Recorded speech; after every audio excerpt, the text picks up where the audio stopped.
One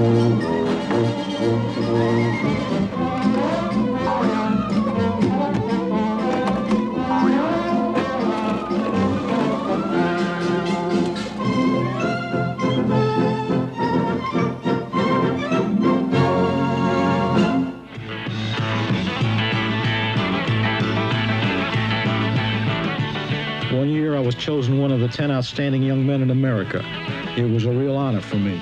I was very moved. So every dream that I ever dreamed has come true 100 times.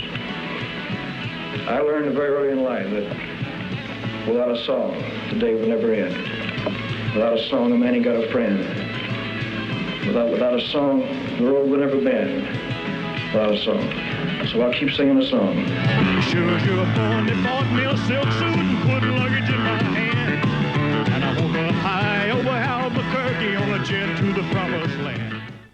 The legendary Elvis Presley from the new documentary This Is Elvis, one of 4 new movies we'll be reviewing this week on Sneak Previews. And across the aisle from me is Gene Siskel, film critic of the Chicago Tribune. And this is Roger Ebert, film critic of the Chicago Sun-Times. Now, in addition to This Is Elvis, Roger and I will be reviewing Bustin Loose, Richard Pryor's new comedy, Louis Malle's Atlantic City, starring Burt Lancaster and Susan Sarandon.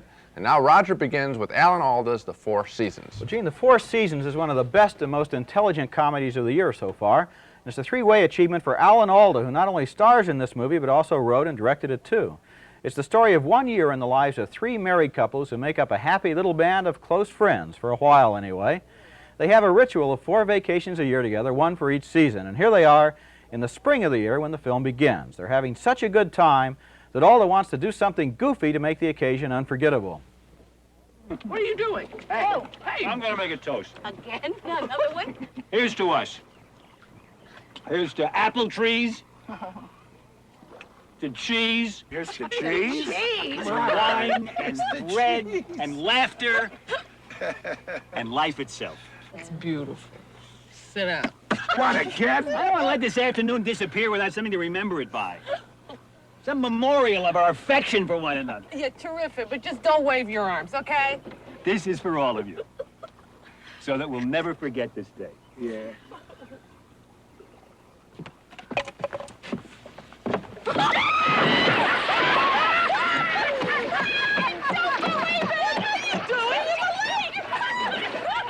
All right. I accept that gesture from my friend. But he's not going to be alone in doing it. My only regret is that I'm not wearing my $500 suit.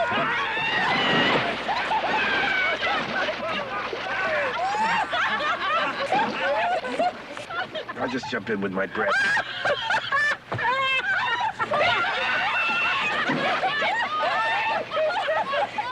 It's kind of a I guess it's human nature for adults to feel they can be sincere by being childish. Their group is stable and happy enough until one of the husbands falls in love with a younger woman. That forces all the others to reevaluate their lives and their own marriages. And this next scene takes place in the fall, after Alda has been injured in a pickup soccer game. His wife, played by Carol Burnett, believes he hurt himself trying to show off because he was jealous of his friend's new 28-year-old girlfriend. You're the one who organizes these trips. And I hate it. Doesn't it ever occur to you that sometimes I'd like to be the one with the sore knee? No. You handle everything like 3 of the most efficient people I know. Nobody can do what you do. My God, you're perfect. How dare you call me that? How dare I call you perfect? Yes. Is that what you said? Yes. Isn't that what Perfect? I heard? What's wrong with perfect? How can you get upset about that? Because when I'm perfect, I cease to exist. You don't have to hug me when I'm low. You don't have to cheer me up with a bunch of $2 daffodils. Nothing. I don't surprise you with daffodils. Oh, You know yeah. I do. You know I do. When you feel like it. When it makes you feel good, but not when I need them. Damn it. I'm standing here bleeding. Blood is running down my leg, and we're talking about daffodils. Because I also resent you for hurting yourself. Oh, and that's not irrational, huh? Do you think I like to see you so jealous of Nick that you feel you have to tackle him? You think that makes me feel good? I think we should get to the heart of this. The heart of this is that you wish you had some blonde nymph adoring you like he does. So go on, go find one. Christ, how long are you going to hang on to these fantasies? The reality is you're married to a middle-aged woman with a good sense of humor and dry skin. And if you don't like it, then go find yourself a nymph. Carol Burnett and Alan Alda are great in this movie. They feel married somehow, like they've been friends for a long time. But the trickiest thing in the movie is the way it establishes the relationships among all of those people. They depend upon their friendship for stability in a crazy world. It's more than friendship, it's a survival tactic. And it's interesting to watch the way they react to that young girl who threatens to break them up. At first, they treat her as an interloper, but by the end of the film, she's forced them to re-examine what a friend is really for. This is a good movie that fits into the same category as Kramer versus Kramer and Ordinary People. Grown-up movies about adult problems. It's kind of refreshing to see characters on the screen who are just as intelligent as the people in the audience. That's a good point you make at the end, because one of my pet peeves is that most movies have dumb characters, and that's because they're easier to manipulate on the part of the writer. I like the picture too very much, with one exception. Let me say what I like first. I enjoy Alda's writing. This bright writing, the dry skin line, that's typical of his, and it's very, very good. I like the fact that he's been making the jump to the movies. I still think he's in the category of expanded TV. I still think this isn't a real movie. It's just the kind of thing on TV, but the issues are interesting. We don't get many films about people in their 40s, like you mentioned. My problem with the picture only comes at the end. They go to slapstick to finish it off. When I thought that the ideas it was interested in were serious and fresh and exciting, and I don't know why they went to cheap slapstick. Well, when you mention television and you talk about the slapstick at the end, I think that oftentimes on television, they're only concerned with what they're doing at the moment. If they can find a great way to end a 30-minute or a 60-minute show, they're not concerned sometimes with whether that's consistent with how it started out. But in a movie, we're sitting there the whole time. There are no commercials. We're not going to the refrigerator to make a sandwich. We're watching the film, and at the end, after all of these issues of friendship and loyalty have come up, when it ends with, well, I don't want to give the ending away, but it ends with really basically just kind of a cheap, predictable comic. I agree. Conclusion. But other than that, I guess we both like it, right? Yeah. Okay. Busting Loose is the new Richard Pryor comedy, but it's a different kind of Pryor than we've seen recently. He's less foul-mouthed and a whole lot friendlier. Bustin' Loose is, I guess, his idea of a family movie. In the film, Pryor plays an ex-convict who has trouble staying out of jail. He likes to take things that don't belong to him, like TV sets. 15 minutes, big chill. All right, come on, get in the mind. Know your job. Know your job. You got to know your job. Come on, man. What the hell are you doing, man? Let's get the hell out of here. You take it easy, man. Be cool, will you? This is a score of a lifetime. We're gonna get 5,000, 10,000 apiece, baby. You mean 5 to 10 in the pen? Let's go, man. Take it easy. You know how to move and haul, right? So just get ready to move and haul right out of here.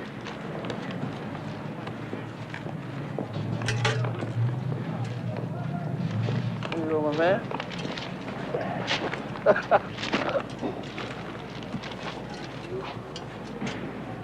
No hard feelings, right?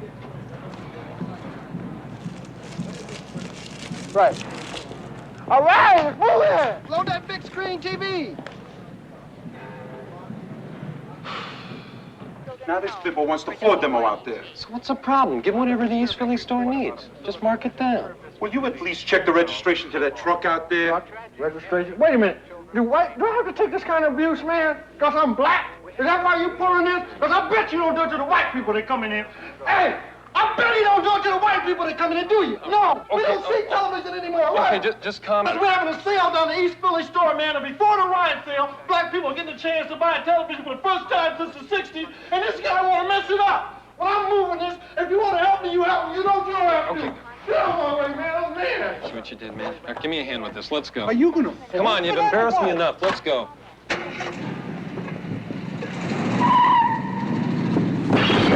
Mama, no! Man, Jesus! Jesus! Man! What? What you gonna? What are you gonna? Huh? What it is? What it look like? No, baby. What you gonna do? I'm gonna knock you out. Well, shoot your best shot, baby. He's wonderful. Pryor is arrested and brought before the judge. Shades of stir-crazy. He manages to get a reduced sentence that requires him to take a busload of problem children cross-country from Philadelphia to the state of Washington. And most of the film is about the kids tormenting Pryor. This is sort of pulling the cat's tail humor. Cicely Tyson plays a social worker who is in charge of the children. In this scene, one of the kids badgers Pryor to make a rest stop. Stop the bus, the butt has to go to the bathroom. You don't need to go to the bathroom. Don't you like her? I don't like Dakota or her mama. She likes you. She does. Stop the bus.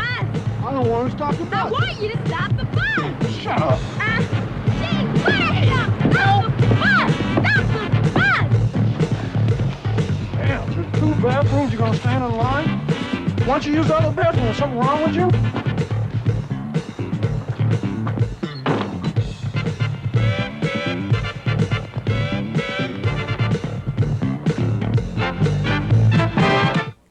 Pryor is more calm in this film than in many of his others, more lovable and friendly, less wild and manic. That isn't the way, though. I like Richard Pryor, but even with his comic arm sort of tied to his sides, he's still funny enough to make Bustin' Loose worth seeing. I find him to be the funniest man in the movies, and watching his interplay with the children, watching him and the kids intimidate him, and his reluctant growing affection for them, it's both charming and funny. So I like Bustin' Loose, but I'm not stir-crazy about it. You know, Richard Pryor was the one thing that I really liked about this movie. I felt that the plot was totally predictable. It's kind of a cross between The African Queen and It Happened One Night. I felt Cicely Tyson was wasted. Completely. Just plays this noble social worker. She has no dimension, or no comic dimension, certainly, to her. And the kids are like kind of a United Nations. There's a blind kid and a pyromaniac and a nymphomaniac and so forth. All of that I find, you know, criticizable, so to speak. Yet at the same time, Richard Pryor has such a persona on the screen, I find him fascinating. You know, when you say that, I rank him now with people like Woody Allen, Mel Brooks, Charlie Chaplin, Laurel and Hardy, the Marx Brothers, as a recognizable shape in the movies. And Pryor does it with his body. There's that aggressive thing in the beaten guy. I really think he's one of the great shapes in the movies, and I think in the history of film, he's going to go down as one of the great comic talents. But you know, he still hasn't made a really great movie as far as I'm concerned. Well, it's funny, the concert film of him performing in concert was extraordinary. But he hasn't made a fictional motion picture that's up to his talent. Probably not. Yeah, so we're waiting for that anyway. All right. A movie named This Is Elvis sounds like it's part of the posthumous Elvis Presley industry, but it's a lot more than that, and it's a lot better, too. This Is Elvis is a fascinating, sometimes shocking, and finally a very depressing documentary about a kid who became a superstar and a drug victim. The filmmakers had total access to the Presley archives, including old television tapes, newsreel footage, and personal home movies that Elvis had made by professional photographers. Most of the film is actual documentary footage of Presley himself. However, a double for Presley is used to recreate a few scenes from his life and to be the voice of Elvis, supposedly narrating the film as he tells his own story. Here he talks about the breakup of his first marriage.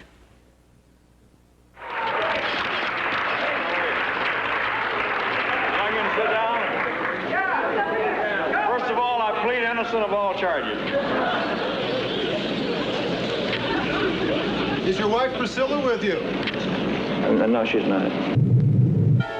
Priscilla and I were hardly ever together, and even when we were, things weren't the same.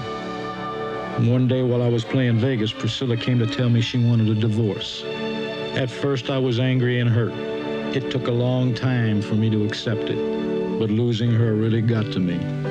After all the years together, we just couldn't make things work out. Maybe I didn't treat you quite as good as I should have. Maybe I didn't love you quite as often as I could have.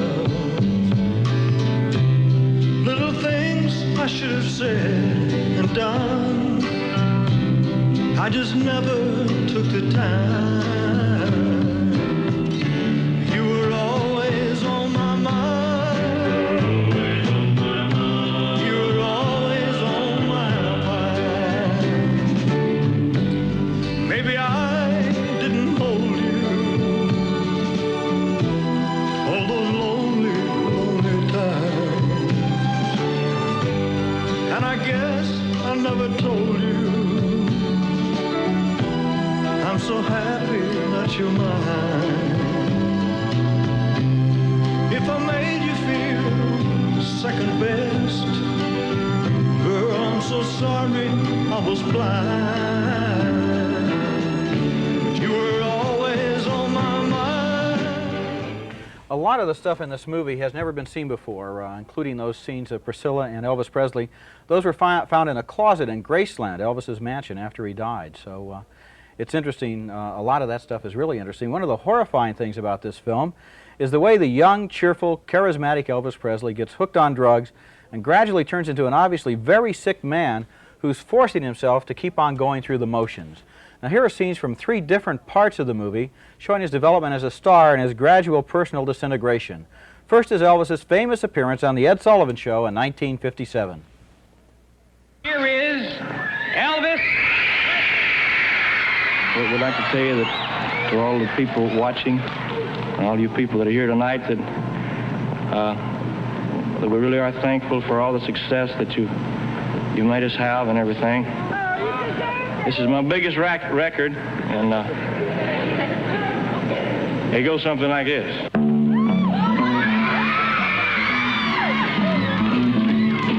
You know I can be found sitting home all alone. If you can't come around, at least please telephone. In 1960, when Elvis returned to the States after 2 years of Army duty, Frank Sinatra welcomed him back on a TV special. We work in the same way, only in different areas. Love me tender, love me sweet, never let me go. You have made my life complete, and I love you so. Those fingers in my hair, like some hither stare, that strips my conscience bare, it's foolish fair. At the film's end in 1977, an obviously very sick Elvis Presley tries to pull himself together. His bodyguard, Joe Esposito, describes Presley's condition.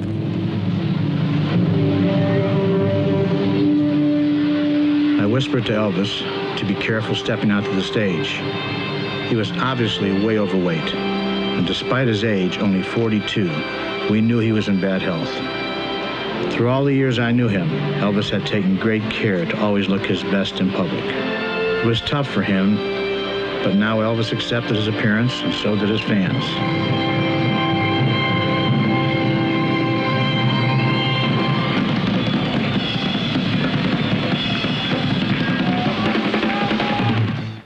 For anyone who remembers the young Elvis Presley, those final scenes are really heartbreaking. This Is Elvis is a very entertaining movie. A lot of it is a lot of fun.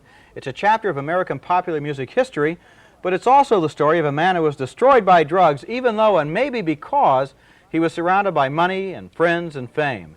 As his bodyguard, Joe Esposito, says, "How can you help a man who doesn't want to help himself?" The film ends at one of Presley's final concerts before he died, with Elvis forgetting the words to My Way and barely making it through Are You Lonesome Tonight. He could still sing all right up to the end. He never lost his voice, but finally he lost his life. I think it's an excellent film, too, and I think it makes very clear the point of why Elvis Presley died at such a young age. I think that the film makes the same point as another film about a rock music group called The Band. Martin Scorsese's The Last Waltz was the film, and they said there, "The road will kill you." And I think this film makes that very clear. Presley, we're told, did something like 2,000 shows in the last 7 years of his life. That's going to kill you. That's a brutal existence. The other thing I like about the film is that it gives us a great feeling for what made Presley a star. His magnificent voice, which I think was underrated in his career, his brilliant manager. I wish the film would have had an interview with him. I thought that was a big gap in it. The only thing that really bugged me was that I thought the film played a little fast and loose with its material. It's sort of a semi-docudrama with a narrator reading supposedly Elvis's words, with 3 actors playing different parts of Elvis's life in a few scenes. I would have liked to have been told that up front, so I would have thought the film would have been a little more straight about what it was doing. Well, that didn't really bother me. I mean, right away when you see a little kid, you know that's not Elvis Presley, Right. so I think the film is announcing that part of it is fictional that way. That didn't bother me. One thing that I really liked about the film is the fact that even though I did not go in as a real Elvis Presley fanatic, and I think a lot of people probably say, well, I don't want to see this film because I didn't like Elvis, I wasn't an Elvis fan. This film, I think, works as a documentary or a semi-documentary, whatever you want to call it, and as a piece of entertainment. So I think we can recommend it even to people who are not really fascinated by Elvis Presley. Yeah, I think that they will be fascinated. I think they'll think they missed something. The talent is very obvious in this film. Atlantic City is a wonderful new film by Louis Malle, the French director who has given us such superb films as The Fire Within and Le Comte Lucien, which were set in France. Malle's last film, Pretty Baby, with Brooke Shields, was set in New Orleans during the turn of the century, and now he again turns his camera to the United States, to contemporary times, to Atlantic City. The movie Atlantic City tells the parallel stories of an old town and an aging gangster, both down in the dumps and both beginning to rebuild themselves. Atlantic City, of course, is rebuilding itself because of the legalization of gambling there. It's a boom town. And Burt Lancaster plays a two-bit gangster, suddenly making a lot of money because he hooks up with a cocaine dealer. His newfound money emboldens Lancaster to strike up a friendship with Susan Sarandon, playing a waitress with dreams of her own. She wants to rebuild herself into a blackjack dealer. They rake in over $1 million a day. Really? Yeah. You like the casinos? You go to them? No. No, I don't like them. They're too wholesome for me. I mean, nuns, for Christ's sake, standing in line. Boy Scout troops. People blowing their welfare checks. It's too much nickel and diamond. All that money that you carry around, that's no nickel and diamond. Well, it quiets the nerves. Why do you live in the same dump I do? You could afford to live in a palace. Well, to tell you the truth, I stay there for Grace. And when they tear it down, I'll take Grace someplace else, and then I'll head off by myself to Miami. You like Miami? I'm thinking of going to Monaco. Oh, Monaco. That's the place where that Kelly girl from Philadelphia, she's the queen of it. Yeah, they have a casino there. Very elegant. No women dealers yet, but I'm hoping. Only now I'm learning about music, and I'm going to start reading books, you know, developing some style, learning languages, because I really want to travel. You, thinking of leaving Atlantic City? Not for a couple of years. I got to develop my blackjack. I'm going to deal my way to Europe, to Monte Carlo. A regular Princess Grace.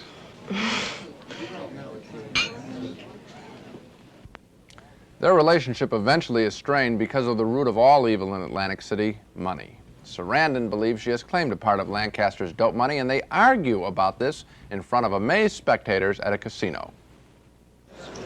You're playing with Dave's money. I'm owed it. Madam, please, if you're not going to play, you'll have to leave the table. Sit down and be quiet. Oh, yeah, you're buying me roses? I'm getting fired from my job. I'm supposed to sit here like some Vegas bimbo? Look, mister, I've got hoods beating the out of me. If I'm going to get beat up for money and drugs, then I'm going to have that money and drugs on me. Don't touch the suit. You're like Dave gone senile. Madam, you'll have to go. Look, I trusted you. I'll take care of her. Look, he took my money. Make him give me back my money. But I want my money. Atlantic City turns out to be a wistful film, an odd love story, and it's full of the details of the American national character, everything from our love of business and the self-made man to our love of guns. This is a film that comments on other movies, particularly with great affection for American gangster films, by including scenes shot in the same style. It's romantic, also a bit biting. I liked it very much. I liked it very much, too. I sat there in the theater, and what gave me the most delight was the fact that as it unfolded from moment to moment, it was happening to me all new. I didn't know what was going to happen next. I was fascinated by these characters. Many of them at the beginning of the film were presented as eccentrics, and I thought, well, we've seen this before. Somebody's a character. It's the little old lady or the kooky kid sister. But then the eccentrics were developed into human beings. We learned a little bit about their past, about their behavior. I really just felt from beginning to end that I was in the hands of a filmmaker who really wanted to give me a new experience. I loved it. Well, I'm impressed with the fact that foreign directors, when they've come to America, have not always met with great success. No. There have been a lot of directors, Michelangelo and Antonioni, who have stumbled badly when they've come here. Mal, now with two films, Pretty Baby and Atlantic City, seems to have a real good sense of what's going on in this country, and I admire him for it. You know, I thought something of the same thing. There's scarcely been an American movie in the last year or two that has shown such an attention to the details of American life as this one by a guy from France. Well, here's a dog from America, I think. It's Spot the Wonder Dog barking his way into the balcony with the week's worst movies, Dogs of the Week. Gene, my dog this week is actually a new promotional gimmick. It's called Odorama, and it's being used to sell the movie Polyester, the new sleaze epic by John Waters, who makes midnight cult films. He's most famous for the outrageous movie Pink Flamingos. Polyester stars Divine, a 300-pound transvestite, opposite Tab Hunter in his movie Comeback, in the story of a frustrated suburban housewife's search for happiness. Polyester is weird, offbeat, and funny. I kind of liked it, but it's no ordinary movie. This is the first scratch and sniff movie. It has a promotional gimmick in it called Odorama, which means that you get this card with 10 numbers on it when you walk into the theater, and every time you see Divine sniffing the air on screen, a number flashes and you scratch and sniff the corresponding number on the card. Now let's see, number 1 is perfume, number 4 is oregano when they get the pizza, and number 5 is gasoline, and Spot I don't think you'd have any trouble recognizing number 2. I hope Autorama doesn't catch on. By the end of the movie, the theater smells like an explosion in a garbage dump. Okay, so you're knocking not the movie, but the card. Right, Gene, this is for your files. Thank you very much. You know, my problem when I saw the picture was I couldn't tell the difference between the pizza and the gasoline. My dog this week is yet another mad slasher movie, Happy Birthday to Me, in which a bunch of students mysteriously disappear one by one until there's only one person left who could possibly be the killer. Melissa Sue Anderson stars as a young co-ed who bears a lethal grudge against her parents because of a rotten birthday party her mother gave her as a kid. She talks with a psychiatrist, Glenn Ford, about her problems, but that doesn't help much. Maybe she should have gone to Judd Hirsch in Ordinary People. This is a disgusting, needlessly gruesome film full of stabbing, slashing, brain operations, and people being skewered like shish kebabs. Seeing it is a total waste of time. It was one happy birthday party where I wanted to make the wish and blow out the projector. Well, so much for the dogs. Now let's take another look at the major movies on this program. And Gene, I think this is the first program in about 2 years where we both agreed that we liked all of the movies on the show. Right. We both admired Four Seasons, the Alan Alda comedy about middle age, marriage, and friendship. 2 big yes votes for that one. We both recommend you see it.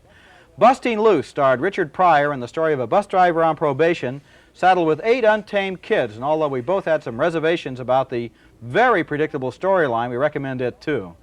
This is Elvis is the documentary about Elvis Presley's rise to stardom and then his self-destruction. We both found it entertaining, fascinating, and finally pretty harrowing. And 2 more very strong yes votes for Louis Malle's Atlantic City, the bittersweet comedy starring Burt Lancaster and Susan Sarandon and the story of some offbeat characters in a casino boomtown. And you know, Gene, we already just talked about Atlantic City. I like it so much. There are 3 lines in it that I really love. One is, teach me stuff. One is, I don't believe in gravity. And then, don't touch the suit. That's a good one. I agree. And I think it's also the best film on this list. Yes, that's the one I'd see first of all of these pictures. That's it for this week. Next time on Sneak Previews, Roger and I will review Outland, starring Sean Connery as a sheriff in outer space, The Legend of the Lone Ranger, a retelling of the masked man's life story, and Take This Job and Shove It, a story about a man trapped on a corporate ladder. Until then, we'll see you at the movies.